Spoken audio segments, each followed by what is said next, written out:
행정처장님, 지난번에 답변하셨어요. 이렇게 대법원장이 전원합의체를 꾸려서 9일 만에 이렇게 파기환송한 사례는 판사로 재직하는 동안 본 적이 없다. 이렇게 말씀하셨죠? 저는 개인적인 경험은 없다는 말씀 드렸습니다. 행정차장님도 나와서 그렇게 이야기하셨어요. 그러면 헌법재판소 사무처장님은 그런 일 본 적 있어요? 판사로 재직하셨면서. 없지요? 대법원에는 제가 근무한 적은 없습니다. 네, 그런 적, 본 적 있으세요? 경험한 적은 없습니다. 없지요? 법무부 차관도 마찬가지로 그런 거 본 적 없지요? 제가 이제 공판 관련된 업무를 수행한 기간이 제한이 있냐고 없냐고 일반할 수는 없습니다. 제가 아는 바로는 없습니다. 없지요?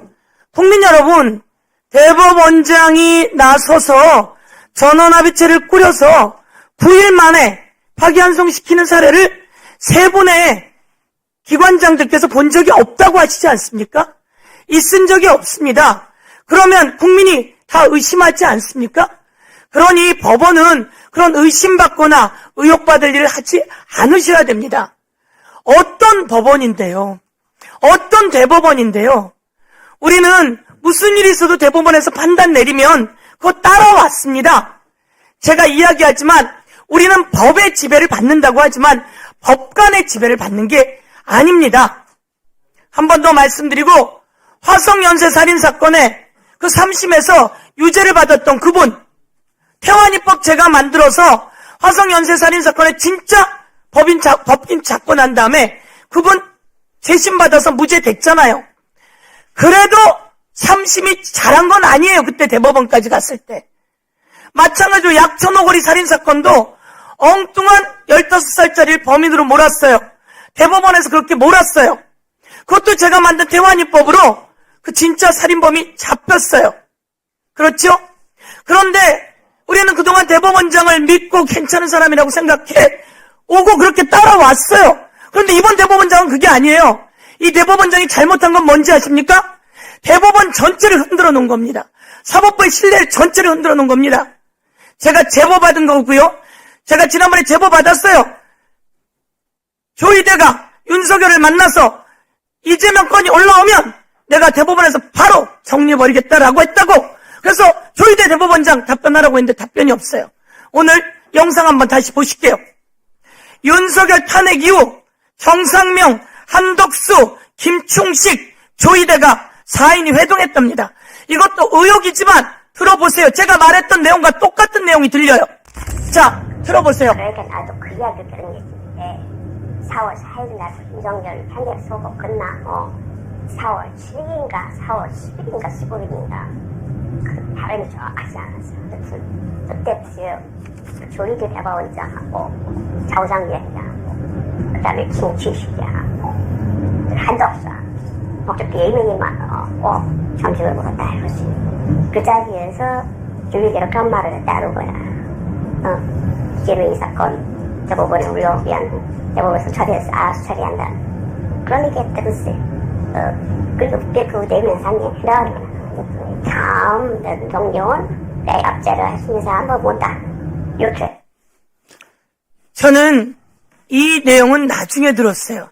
제가 제보받은 것은 아주 고위직에 있던 사람이 윤석열과 조희대가 만나서 한 얘기, 조희대 왈, 이재명 사건이 대법원에 올라오면 바로 처리하겠다라고 했다는 얘기를 우리 쪽 의원에게 얘기했고, 그런 얘기를 제가 또한 제보를 받고 이런 과정이 있었는데 이 내용을 똑같이 정상명, 한덕수, 김충식, 조희대, 이게 사실인지는 모르겠으나 이 내용이 있지 않습니까? 이게 말씀대로 되겠습니까? 녹취로 나와 있잖아요. 말씀대로 되겠습니까? 그래서 제가 말하는 것은 이런 상황이 얘기가 되고 있다고 녹취가 나오고 저는 정확하게 제보를 받았고, 그런데 이런 상황 속에서 갑작스럽게 파기환송을 해요. 이게 말이 됩니까? 그리고 저희가 물었잖아요. 제가 질문하고 난 다음에 답변하세요. 6만 아니 7만 페이지에 달하는 기록을 봤느냐? 그랬을 때 처장님 뭐라 그랬어요? 어떻든 전자문서로라도 봤다고 합니다 라고 했던 거 아닙니까? 그런데 제가 받은 답변에는 뭐라고 왔어요? 우리 그런 거 안 봐요. 우리는 파기환송한 상고 이유서와 그 법률 판단을 봅니다. 이렇게만 이야기했단 말이에요. 이러면 이 중차대한 거에서 대법관들이 기록을 안 본다고 당당히 이야기하는데 말이 되겠습니까? 말씀, 답변하세요. 예. 잠깐만요, 소장님. 예. 자, 보세요. 이거를 대체 토론이 아니라 처장이 청문회 때는 나가버리고 이걸 했으면 해명이나 답변할 기회도 없어지는 거잖아요. 앞으로 청문회가 시작되면 나가신다면서요. 예. 근데 이런 사안들이 또 나오면 그때 뛰어와서 답변하시겠습니까? 좀 고민해 보겠습니다. 저는 그래서 계시는 게 좋을 것 같다는 거예요. 어떻게 생각하십니까? 제가 이제 오면서도 여러 가지. 만약에 예. 본인이 그냥 계신다고 했으면 대체 토론 빨리 끝내고 청문회 때 이게 나올 내용인데 본인이 그때는 안 계신다고 그러는 거예요. 그러면 지금 발언 기회를 달라고 하는 것도 사실은 모순이죠. 송구스럽지만 저희들이 이제 이 청문회에 대한 이제 저희 전체 법관들의 입장을 예. 자, 다른 분들은 조용히 하세요. 지금 발언 기회는 드릴 텐데, 예. 잠깐만요. 지금 발언 기회는 드릴 텐데, 이따 청문회장에 안 계신다면서요. 예. 근데 이런 유사한 일이 벌어지면, 예. 그때 다시 와서, 발언 기회 주십시오. 이렇게 하실 거냐고요. 예, 고민해 보겠습니다만 어쨌든 아까 자, 말씀드린 일단 이거 발언하세요. 예. 답변 기회 드리겠습니다. 두 가지만 서 의원님 말씀을 드리겠습니다. 첫째는 제가 아까 들은 내용은 저도 처음 듣는 내용이긴 하지만 제가 알기로는 하늘이 두 쪽 나도 우리 대법원장님 그럴 뿐이 아니라고 제가 말씀드려야 되겠습니다.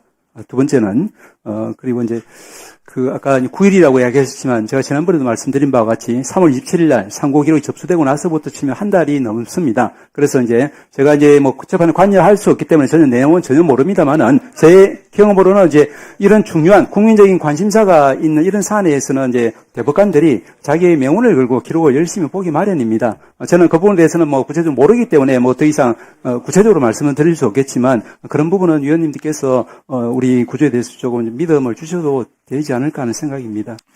네, 됐어요. 자, 됐고요. 우선 난 이 얘기를 꼭 해야 합니다. 지난번에 제가 질의했어요. 조희대 대법원장 답변하라고. 그게 하늘이 두 쪽 나도 아니라고요? 그 사실 확인을 어떻게 해요?